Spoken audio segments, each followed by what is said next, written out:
Ashley Taylor, the owner of Taylor and York Salon in Washington, D.C., is a salon owner, mother, master colorist, mentor, educator, and plant enthusiast. She's been doing hair for 26 years, owning a salon for 11 years, and currently building out her educational platform. Today, we're going to hear her story to building a career and opening a salon. Welcome back to Hairdresser Strong Show. I am your host, Robert Hughes, and today I'm here with Ashleigh. How are you doing today, Ashleigh?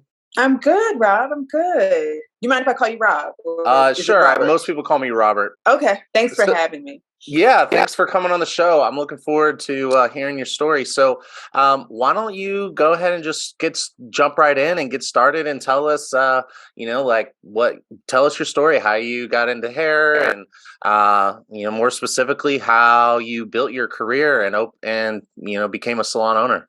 Got you. For the longest time, when I say longest time, I mean from, any time when you're a kid and people ask you, what do you be when you grow up?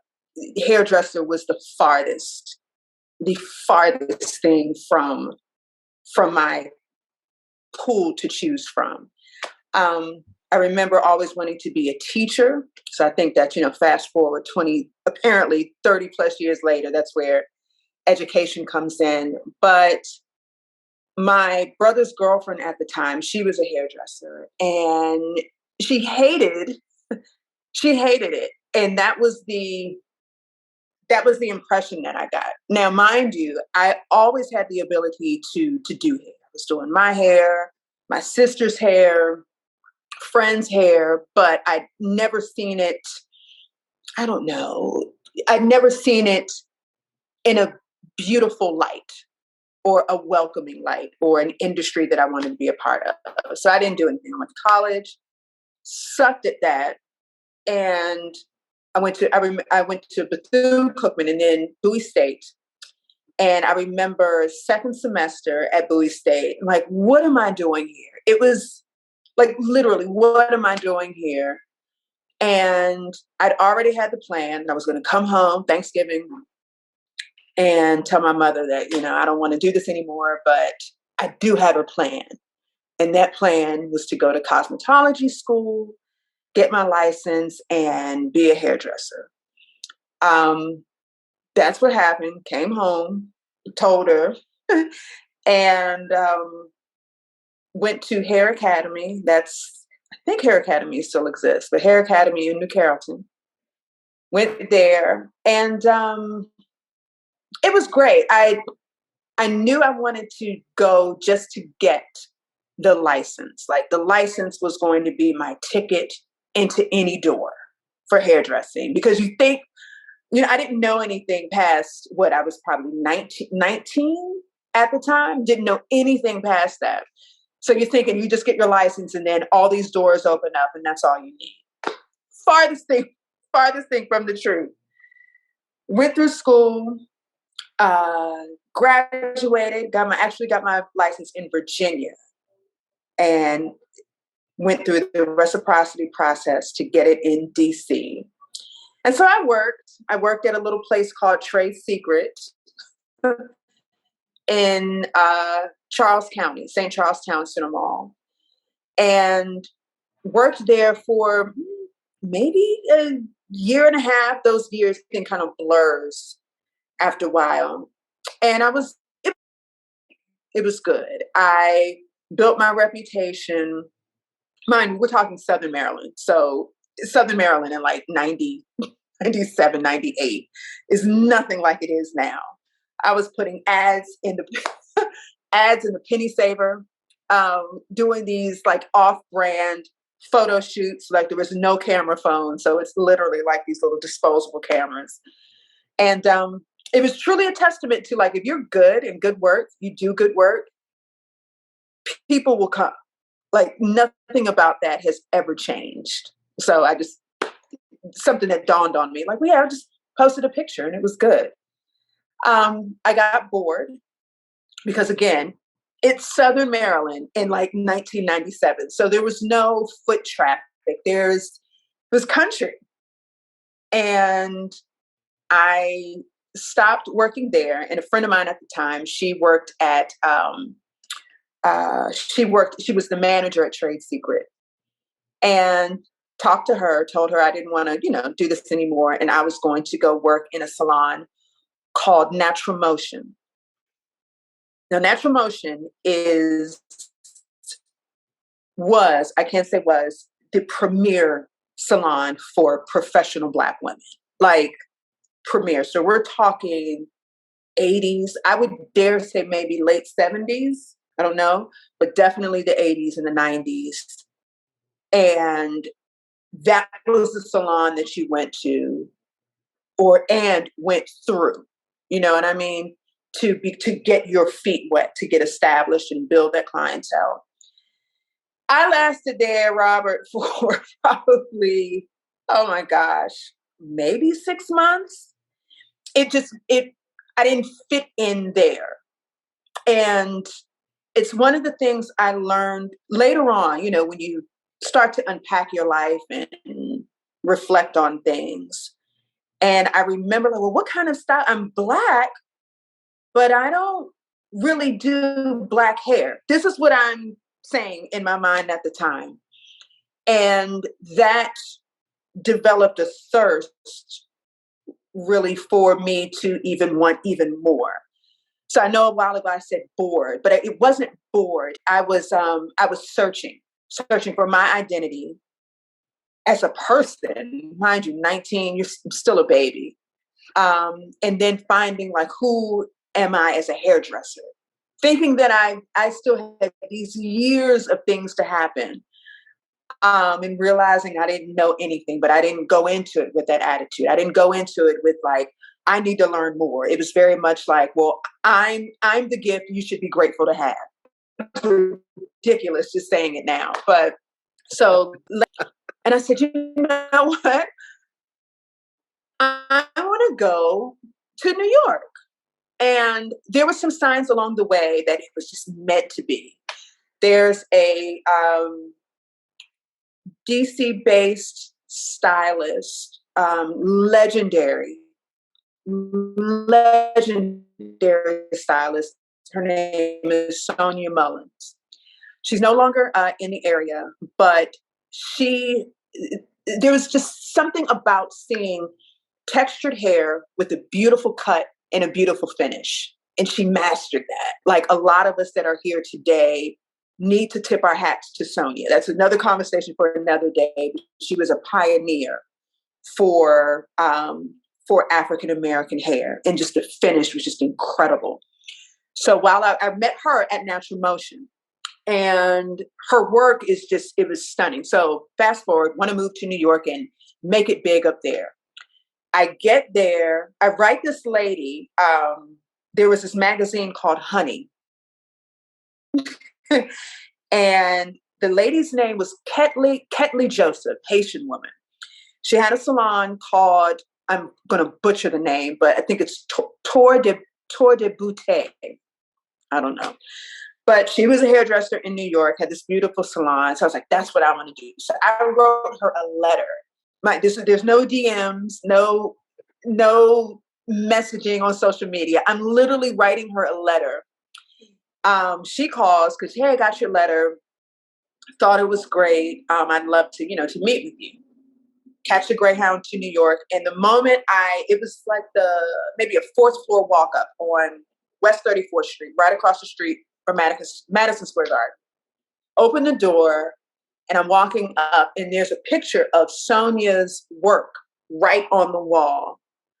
I start crying because I'm like, oh, this is it. This is it. This is my sign that I'm supposed to be in New York, because I know the lady who did this work.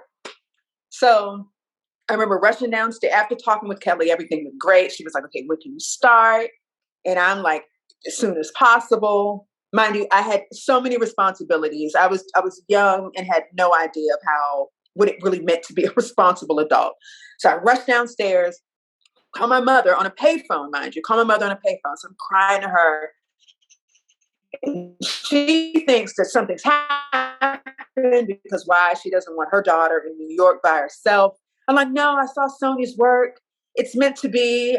I'm going to finally be that hairdresser in New York.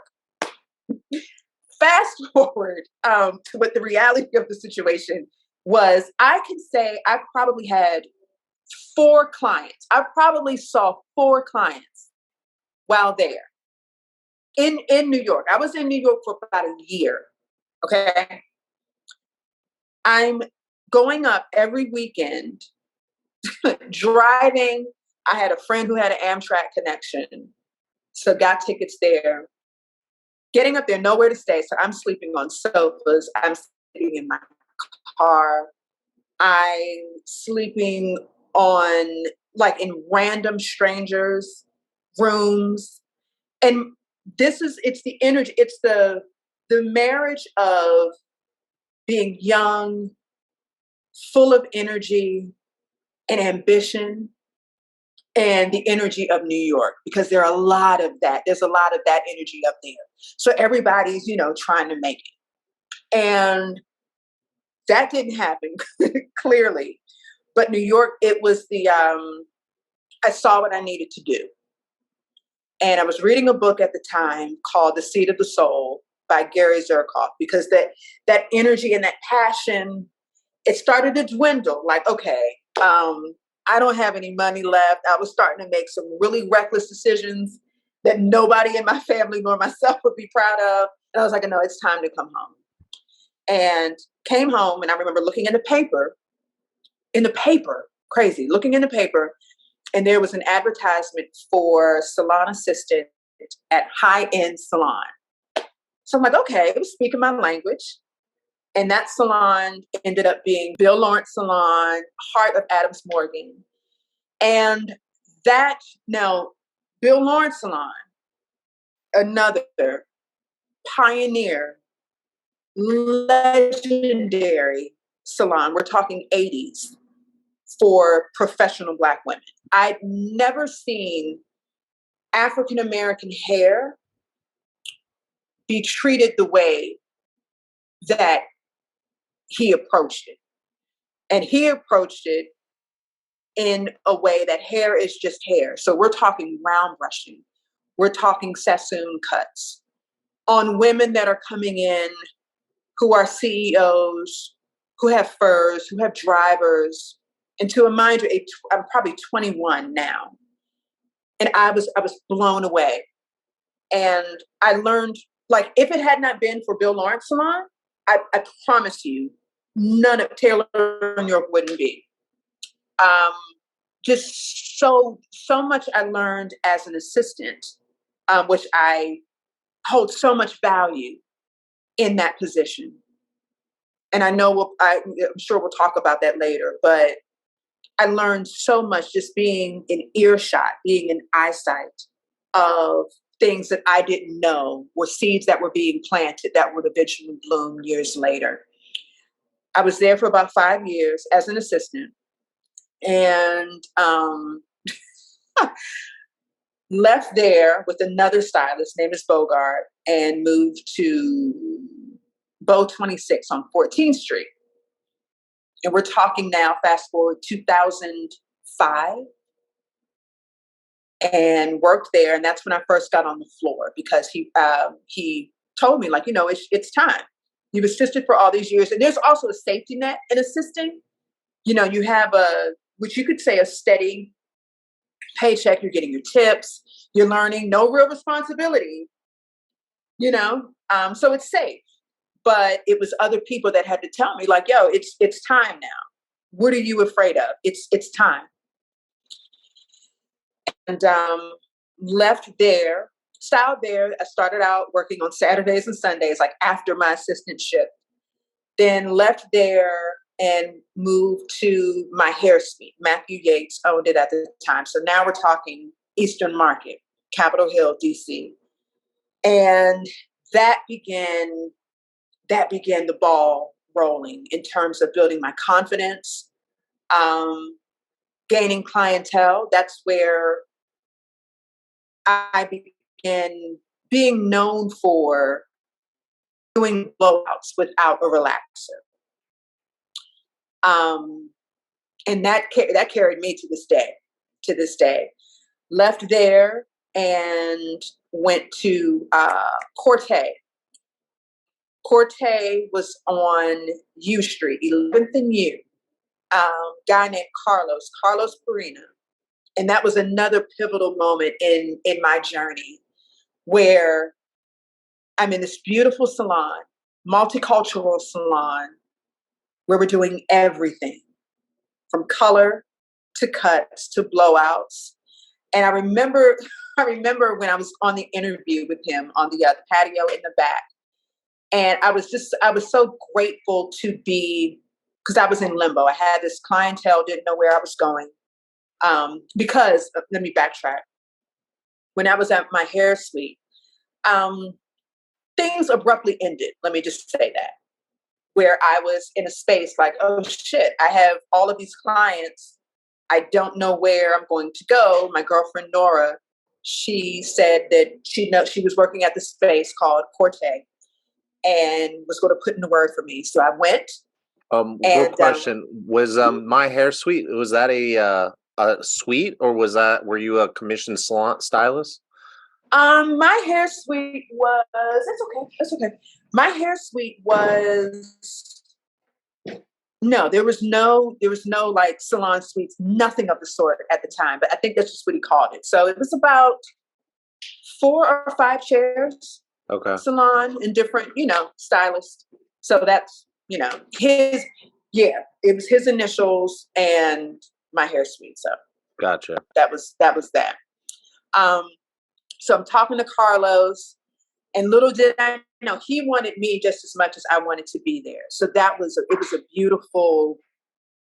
beautiful beginning of a relationship, because I was bringing something that he was fascinated with, and I was entering into an environment that I was fascinated with. The salon was absolutely gorgeous, Robert. It beautiful. Carlos prided himself on making the salon experience extraordinary for clients, for anybody that walks through the door. And that's another thing, like to this day, that is a part of, that's the ethos. It's the salon experience for the client has to be beautiful from when they're sitting and what they're seeing, water, coffee, tea, conversation. Just, it was a beautiful thing to learn and witness, because I hadn't really seen anything like that up until then. So worked there, gained a lot of experience. And I was a stylist, but still, the journey, you're always learning. You're always learning until you're not. So I was just taking in different things, different techniques. He was a Schwarzkopf-based salon, so I was learning. He was a colorist, so I'm learning different color techniques. I was nowhere into color. Color didn't come until later, but just seeing his passion for it, it stayed with me. So I was there for about 2 years. And it was time for me to go. Things were changing. So it was time for me to go, and worked at a salon called Exclusives. And Exclusives was a booth rental salon. So I knew that I didn't want to be like a salon hopper, just jumping from salon to salon. I knew it was time for me to open my own. And when I say open my own, meaning I wanted to bring my interpretation of what the salon experience could be. Everything that I'd learned and experienced up until this point, like, okay, how can I put my spin on this? So I needed to be somewhere where I could essentially gain capital. And that was being at Exclusives. And I'm laughing because I think like the rent was like $125 a week, something crazy. Can you imagine? No. Crazy. So needless to say, I gained the capital. I was there for about 2 years. And that was not by choice, because I'm there and beginning the process of opening my own salon, but had no idea about the licensing and the certifications that you need to open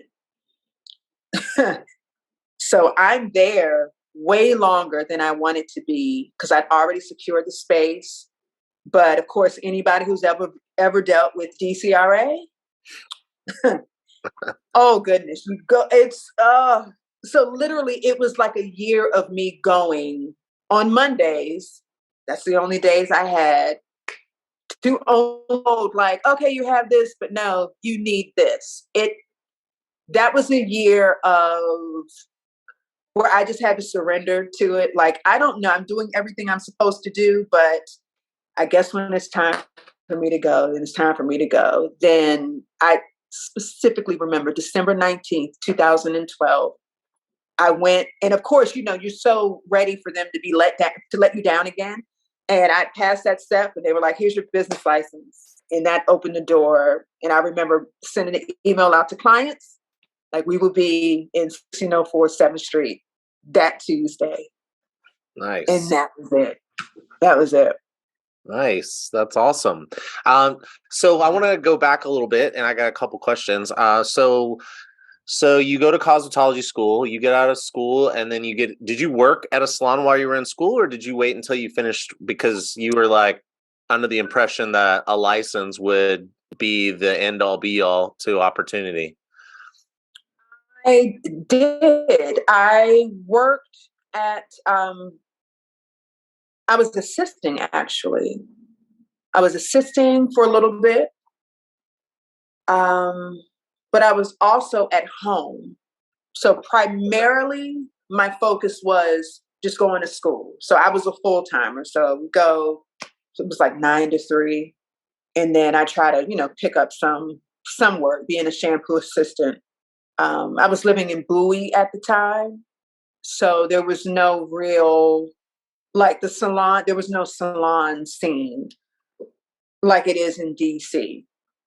So a Gotcha. lot of times I would have to come into the city to see if there was anything that I could do. But yeah, I was at home most of the Okay. And so getting your job so the salon that you worked at after school, can you, time. how did you get that job? I Like, think I just went in and asked, did you okay. want, do you need a shampoo assistant? So how long did And you assist until you got on the floor, after you got out of school? um once I got I can't it wasn't a lot. It was on weekends. And it was so I can't even really I remember where it was, but it wasn't an environment for like learning, Okay. Got it. or I didn't really learn anything there. If I did, it was definitely okay, I know what not to do, Okay. or I know the importance. Yeah. And I respect that part of my journey too. And there was just nothing to do. There wasn't a heavy clientele. So a lot of it was just like sitting around, just waiting for someone to come through the door. Um, and that gets boring after a while. So I think after that, I did just focus on school. Um, I worked at I worked at TJ Maxx. I worked at TJ Maxx. That's crazy. And yeah, that was on the weekends and like after, like leaving school and then going to TJ Maxx. It's crazy, So but you got it out of was good. so you got out of school, and you working in a salon, and you sounds like you were on the floor pretty soon after school. Is that accurate? Okay. Yes. And Oh yeah. and and you moved around to a couple different salons. So like how many salons did you work at before you went to New York? I worked at Trade Secret. Hmm. Um, then there was probably what the original, the OG Salon Suite was, and this was still in Charles County. And I worked there, and I worked there for a little bit, um, because I was putting out way more revenue than I thought I was going that I was bringing in, and it just economically it wasn't feasible, wasn't sustainable, right? So you went out on your own early and then realized that that wasn't the move. Oh yeah, because I thought I knew everything. That's weird. Like, no, I knew everything. Are you crazy? Why aren't they coming in? I do good work. No, it Yeah, was a series. It was a series of that, thinking that I knew everything that there was to know. It was so yeah. green, so green, I so remember. green, and so broke. Yeah, I remember being 18, 19, 20 and knowing everything too in the world, everything there was to know. And that was before Google, I think, or maybe not. I don't know. I feel like, Oh, way before any of that. yeah. That's the funny thing. Way before any of that. Oh gosh, Okay. I appreciate. I can laugh at it now, but it was pathetic. Pathetic. Yeah, yeah. Well, I mean, live and learn, right? So Yeah. hopefully, anybody who's young and up and coming is listening to this, and hopefully they at least heed a little bit of advice. But anyway, so you go to New York, you have this experience, and that changes your trajectory, kind of gives you a little bit about, and correct me if I'm wrong on any of this, that gives you kind of your idea, the beginning of your vision for where you kind of wanted to be end up. Is that right? Okay. Absolutely. Mm. Absolutely. Like, the vibe. Like, New York, you have to experience it. And this was pre 9/11. It was an energy. It still is. But you learn so much about life. And as a hairdresser and salon owner now, you realize how much life is a part of the salon experience and being a hairdresser. You can't have one without the other. And I mean, mind you, depending on what type of hairdresser you want to be, but I knew the like where I am now, I hearken on my experience in New York. I mean, shit, York, the York and Taylor and York is because of New York. It changed me that much. It impacted me that much. And mind you, I had a handful of clients. So it wasn't about the hair. It wasn't about what I thought that I knew and was a master at. It was the experience and watching other hairdressers with like 18, 19 clients a day. And I remember those experiences. I remember those experiences. And it's a major part of who I am today. And just a part of whether it's New York, whether someone is moving to California, wherever, but you have those experiences that kind of change, that alter your course.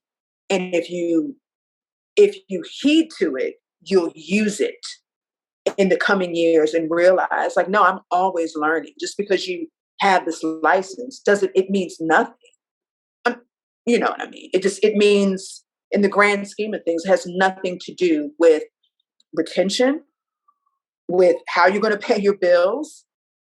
It has nothing to do with that. It's about, what you're living, what you're learning. Yeah, I mean, to me, I think the license is the first step. I Yeah. don't, I think that's kind of it. It's the first thing you got to accomplish. And if you can accomplish salon experience while you're working towards your license, even better. Yeah. But that's just my own opinion. So I want to, before we wrap it up here, I want to know what you mean by, I would like you to elaborate a little bit on our life is part of the salon experience. I think I'm really interested to know what you mean by that. Yeah. I remember being at Corte, and things were there were a lot of personal crises going on. I don't think I was in one, but I was surrounded by a lot of people a lot of artists that were having some crises. And I found myself in a space of like, okay, what am I going to do? How am I going to protect my clients? Because by then I had a healthy clientele.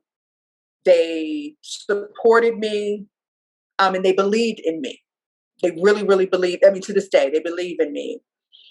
And I was with somebody, and I remember sitting back and seeing, like, gosh, they have all of the, and there was something that was prior to me getting my clientele. It was while I was at my hair suite. And I remember seeing, like, well, this person is getting all of these clients, but I'm not. I have my license. I'm good. Why isn't anybody coming to me? Right? So you go down this list of things, everything that it has to be, because it can't have anything to do with me. It would have to be because this is a man, it's a gay man, and they like him because he's a gay man, or he must be in with the receptionist. All of this, these crazy, these conspiratory theories that I had, excluding me, right? So I'm glad I can laugh at it now, but it was so ridiculous what I was thinking. Fast forward to, I started to grow, get to Corte, and I began reading The Secret. And that had a major impact on me as well, just like The Seat of the Soul did when I was in New York. And I prayed at the time, and I said, I want a big clientele. Like, I know what I'm capable of. And no matter what you believe in, anybody's listening, where it's God, spirit, ancestors, whomever.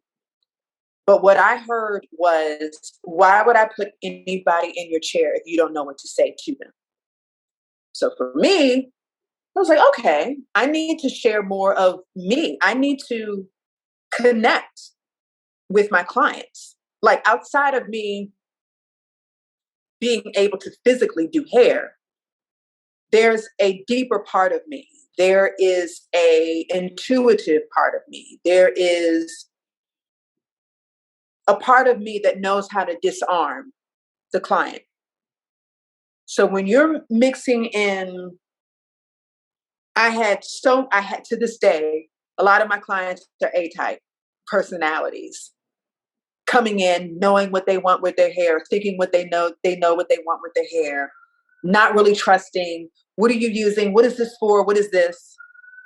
And instead of being offended by it, instead of my ego being offended by it, as I grew, I began to realize that, okay, one, you are that client too, because I'm a firm believer that likes attract likes. Like, if you want to know anything about yourself, look at your schedule, because that's what you're bringing in.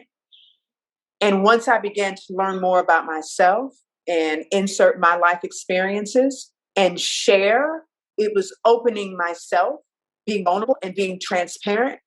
That opened a door for me where clients, because it's referrals. It's not, there was no posting and tagging or anything. Social media wasn't, I think MySpace was there, and I wasn't even on that. But it's very much, the word of mouth was, hey, yeah, this girl, she does great hair. But I love going there. I love being in her chair. I feel good after I leave. So that began to shape what the salon experience was. And that's what I mean by life. So I'm sharing New York experience, the good and the not so good, the ugly parts. I'm sharing, oh my God, breakups. I'm sharing fears. I'm sharing me. And it was all in a very genuine way. I'm not just coming to you like, oh my God, my boyfriend did this. No, it's the art of the conversation, you know? So that's what I mean by life. That's in good. being a part of the salon experience. That's good. We don't have time to talk about it, but I feel like this is like such a great beginning to the conversation of, there's so many policies and advice from people on social media about how to handle certain situations at the salon, how to like systematize and automate some of your communication. And while some of it might be good, I feel like you can turn a person into, you could turn a human being into a commodity, and so And it's like that's not going to bode well in the long run for your business. Like you might be able to get something off the ground because I think anybody can get something off the ground if they're good enough about marketing and getting people in the door, but that doesn't mean they're going to Sure. stay with you, if they don't feel No. like they're treated like a human. So I'm glad you Yeah. said that. So thank you. Yeah. Yeah. Of course. And a lot of that, like where I have been probably in the last 4 years in reevaluating value and price increase, what goes into a price increase. And I had to step back and be like, well, wait a minute. Yeah, the hair is looking good. But if you're leaving feeling 200% better and you're able to go out into the world and present better, and that brings another energy to you. So something about that experience needs to be monetized as well. Some like what price amount could I put on that? Because it's not about hair anymore. It's about like essentially your life is changing for the time that you're here. So that goes into all of it, and to be able to justify a price. If someone asks, well, what goes into the pricing? Yeah. All of that. Right. We're crying and This all is so of that good. goes into your price. Yeah. That's so good. Well, I think before we wrap it up, is there any last pieces of advice for somebody who is maybe getting started in their career or struggling to build a clientele or wanting to open up a salon or maybe taking a big step like moving to a big city or something like that? Yeah. Ooh. Definitely trust the process. Trust the process, and it's okay to not have it figured out. And there's value in that because oftentimes that leads you to where you're supposed to be. All of that is a part of your journey, your personal puzzle. So don't think that, if this isn't working out or if you feel it's not working out, and you've gone past your limit of sticking it in and trying it, it's okay to go into something else, but definitely value or to find the value in the mess ups, in the things that don't work out. It's a you are where you're supposed to be. That is my compass. You are like, I'm okay. This is supposed to work out. I'm supposed to be here. I'm supposed to be in this space, not necessarily physically, but I'm supposed to be in this space of doubt, uncertainty, because that fuels you for the next. That's good. So good. Well, thank you so much for coming on the show. If you're listening or watching and you're still with us, then you must have really enjoyed this conversation. And we're going to have Ashleigh Taylor as a panelist on our upcoming event on April 30th. So please check that out. It's going to be awesome. We're going to touch on, we talked about some of the things that we're going to be talking about at the event. So if you like this and you want more, definitely check it out. You can check out the link in our bio. And I look forward to seeing you in person and having you on the panel. And I really think that there are going to be a lot of people that, really could relate to your story today. So, I look forward to talking to you again soon. Yeah, I do too. Thanks so much, Robert. I really appreciate it. All right. Well, take care. All right.